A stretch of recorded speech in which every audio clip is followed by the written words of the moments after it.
এখানে সবাই ক্রেডিট নেওয়ার প্রতিযোগিতায় লিপ্ত আছে, আমার ক্রেডিটে হয়েছে। আমি জনপ্রিয় ইসলামী বক্তা আবু তোহা মোহাম্মদ আদনান আবারও আলোচনায়, তবে এবার তিনি আলোচনার কেন্দ্রে উঠে এসেছেন নিজের স্ত্রী সাবিকুন নাহার সারার একাধিক বিতর্কিত ফেসবুক স্ট্যাটাস নিয়ে।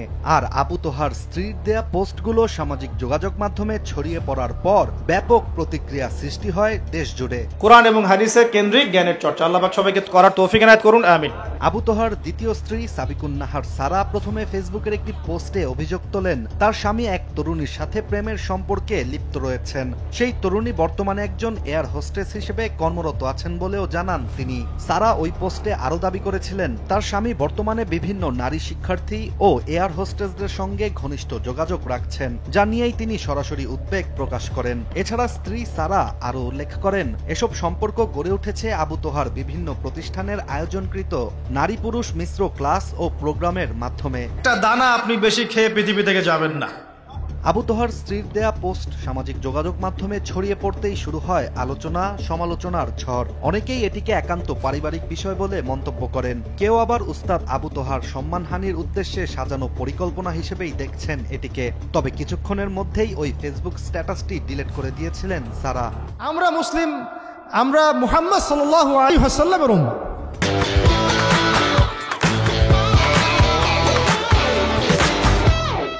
এদিকে সারার ওই পোস্টের কিছুক্ষণের মধ্যেই আবু তোহা মোহাম্মদ আদনান তার নিজস্ব ফেসবুক পেজে একটি স্ট্যাটাস দিয়ে জানান সকাল ৯টার দিকে তার ব্যক্তিগত মোবাইল ফোন চুরি হয়ে যায়, তাই তার নাম বা পরিচিত নাম্বার থেকে পাঠানো কোনো বার্তা বা তথ্য বিভ্রান্তিকর হতে পারে বলে সতর্ক করেন তিনি।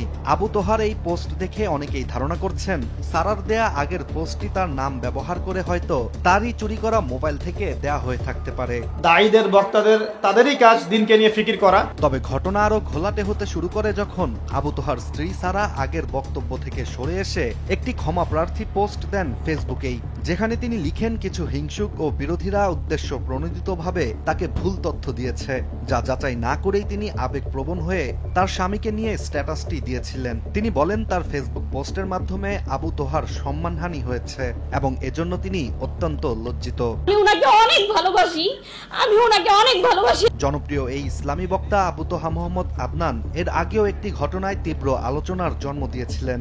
2021 সালে নিখোঁজ হয়েছিলেন তিনি এবং এক সপ্তাহ পর নিজেই ফিরে এসে আদালতে আত্মগোপনের কারণ হিসেবে ব্যক্তিগত মানসিক অবসাদ ও দ্বিতীয় স্ত্রীর সঙ্গে পারিবারিক সমস্যার কথা উল্লেখ করেছিলেন। সে সময় তার দ্বিতীয় স্ত্রী সাবিকুন নাহারি সংবাদ সম্মেলন করে তার সন্ধান চেয়ে আকুতি জানিয়েছিলেন। আমি আপনাদের বোন, জাস্ট আমি ওনাকে ফিরে পেতে চাই। এবার দীর্ঘ 4 বছর পর আবারও আবু তোহা তার দ্বিতীয় স্ত্রীর একটি ফেসবুক স্ট্যাটাস ও পূর্বের নিখোঁজের ঘটনাকে কেন্দ্র করে অনেকেই ধারণা করছেন আবু তোহা ও সাবিকুন নাহারের সম্পর্কের জটিলতা বারবারই জনসম্মুখে উঠে আসছে, যা তাদের ব্যক্তিগত ও ধর্মীয় ভাবমূর্তিতে প্রভাব ফেলছে।